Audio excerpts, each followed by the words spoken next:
Hey everybody, it's been a while since I've talked to you, and I hope you're doing well. And I know this is still such an odd time that we're living in, but I really felt it best that for this lesson, I spend some time just kind of explaining some things rather than having you read through them and try to figure this all out on your own. So I know it's not the prettiest presentation. I'm using a new kind of program called Loom, so we'll see how well it actually works out, and then I'm going to upload it to YouTube, and who knows.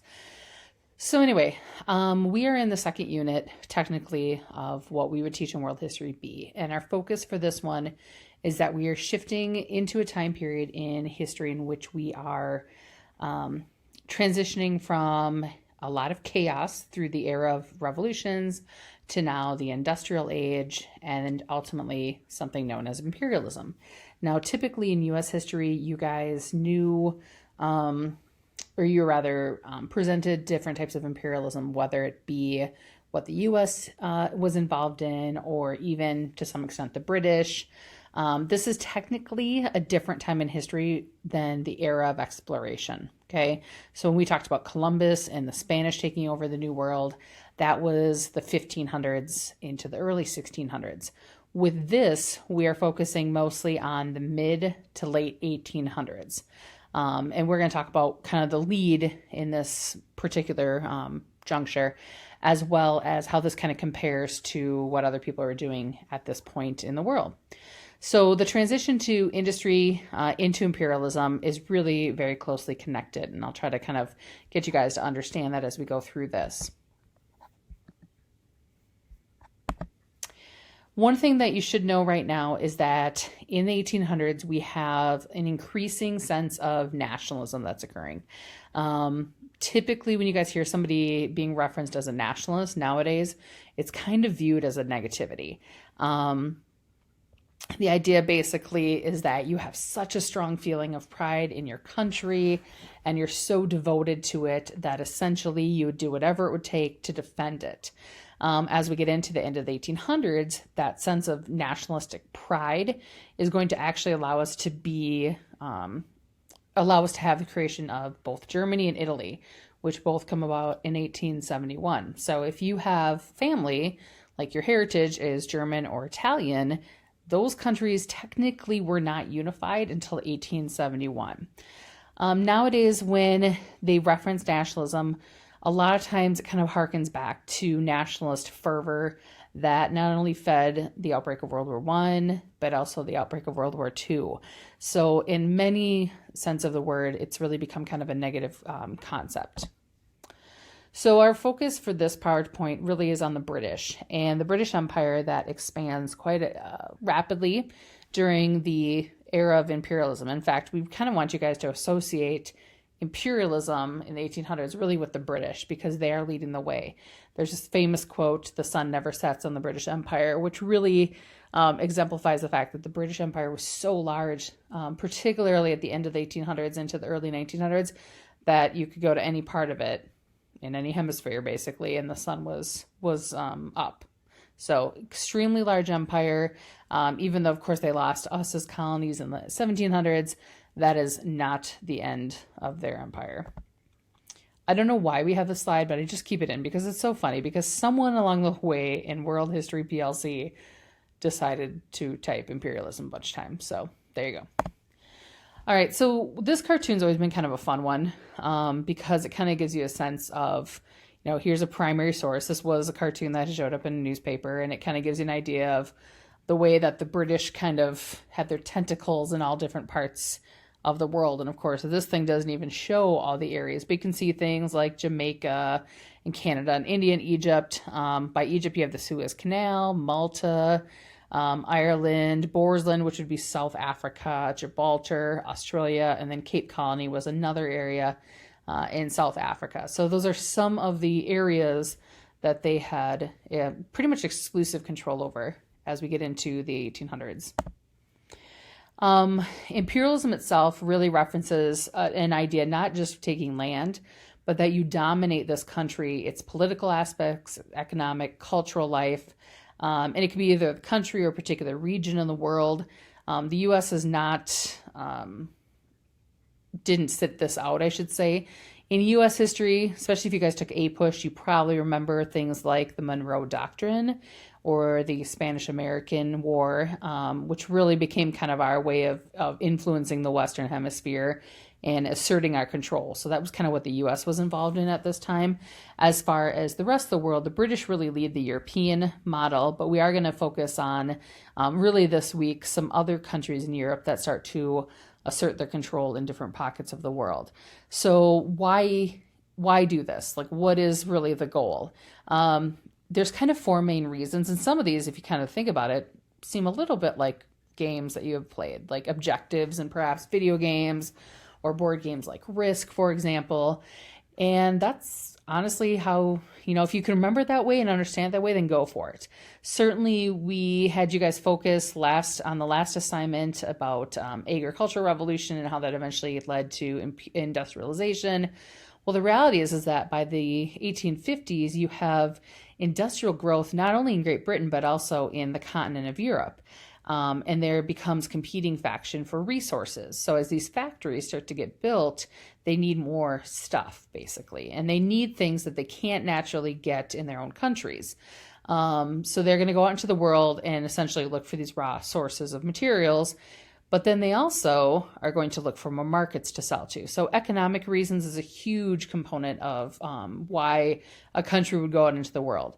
The political and military one is kind of more the aspect of video games, if you will, or if you've played Risk, or I know there's another game escaping my mind, but the idea is that, whatever country has more land has more power.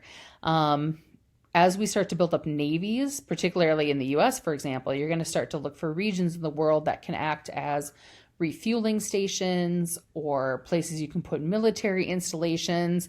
If you think about it, the U.S. still has naval operations around the world. So does the British. So does another, a number of other countries. And so we really are still keeping that concept alive and controlling pockets of land just for the sake of military. The humanitarian and social Darwinism part is a little bit tough to kind of grasp.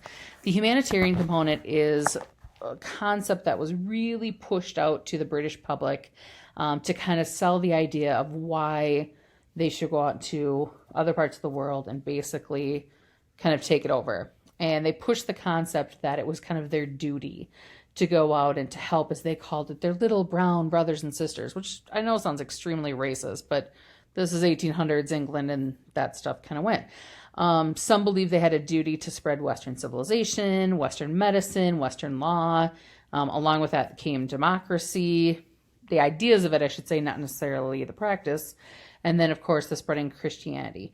It is worth noting, however, that they don't enforce Christianity to the extent that the Spanish did in the 1500s. So that isn't as big of a motivating factor. And then we get to reason number 4, and that's social Darwinism, which when we get into the 1800s, you have Charles Darwin, of course, pushing his idea of the theory of evolution and Darwinism. Well, by the time we get into the later 1800s, that concept has been kind of adapted, if you will, to something called social Darwinism, which is the belief that natural selection and the idea of survival of the fittest could actually be applied to human societies. So the concept was that European races were superior. And the reason that we knew that is because they had the ability to go into nations, sub-Saharan Africa or, the west coast of Africa or India or Southeast Asia or whatever, and were able to take over these regions. And so therefore, because they're able to do that, they must be the more superior race. Obviously, in 2020, we would not consider that a good argument, but it worked in the 1800s. There were 4 forms of imperial rule. Some of these are actually used today. So the one that you probably think of the most is actually indirect rule, where you basically send in a government from the mother colony. So like the British would send in their leaders, and they would use basically local leaders to kind of, they'd buddy up with them basically and put them in leadership roles. Direct actually came after indirect, which I know these are kind of out of order. So typically the British would try to manipulate these chiefs or sultans to be in charge. And then when that didn't work, they would ultimately send in their own officials or governors or whatever, and they would directly be in charge. Nowadays, we have more so spheres of influence are used, and so are protectorates. So, sphere of influence is basically when your kind of mother country, if you will, basically calls dibs on an area. So, for example, the US with the Monroe Doctrine claimed that no other countries could come into the Western Hemisphere for business purposes. So, we basically claimed a sphere of influence over that region. The protectorate one has been used actually a little bit more commonly, particularly after times of warfare or civil unrest in a nation, in which a country like the US perhaps has had to go in militarily. They will stay there and kind of control this region and essentially protect it from its own government, because they claim that that these countries' government can't rule on their own, they're too young. So these are technically all different types of imperial rule. You might not have known that, but these are kind of the different methods that'll be used, not only imperialism, but even today. So our case study for today really focuses on what the British do when they go into India. So at this time, we focus on what is called the Indian subcontinent, which is actually bigger than just India is today. And there's kind of a reason for that, and I'll get to it. So when the British come into India, initially they had done the indirect control. They had kind of played off of perhaps one chief hated, the neighboring tribe, and so they buddied up with that chief, and then they said, hey, we'll give you weapons if you help us support, trade in this area, and you can use them against so-and-so. And then once they got that agreement, then they would go and talk to the rival sultan or chief and then make a similar deal. And so they really played off a lot of these divisions that were happening amongst the native population in India. And through that methodology, they were able to control about 3/5 of India. Their biggest objective, obviously, was to get more control of Indian cash crops, which were becoming a very lucrative industry at this particular point. And because India wasn't unified at this point in history, it was pretty easy to kind of pick off these divisions and slowly take control.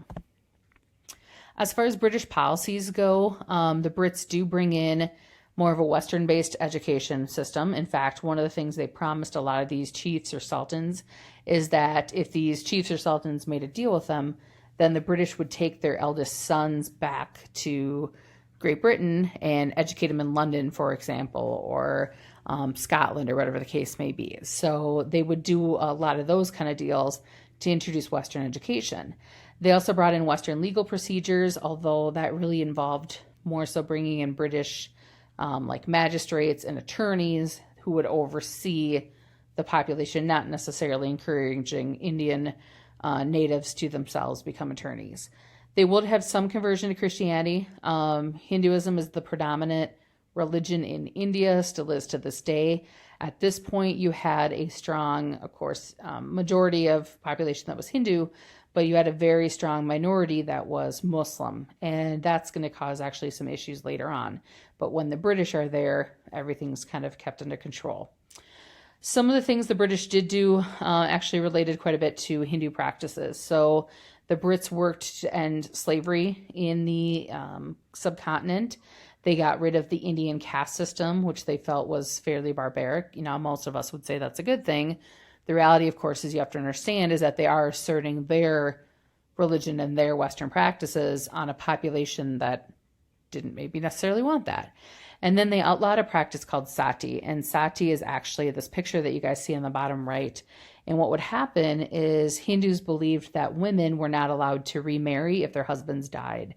So when their husbands were their bodies were put on the funeral pyre and they were cremated, as was typical Hindu ceremonial practices, I guess, for burial, the widows were expected to actually jump on the fire and die by suicide. And in some instances, the women were thrown on the fire if they did not willingly participate. So the Brits were kind of appalled by this, to say the least, and felt like this needed to be outlawed. By and large, things went okay for a couple decades. As was typical with an imperial power, the British employed native Indian men to basically serve in a military unit that was comprised predominantly of Indians serving in India. They called these soldiers sepoys. That was kind of their nickname. So Indian soldiers that would not only have to serve within India, but also serve overseas, potentially. The problem with the sepoys, of course, is that it was viewed as, just a second. What's the problem?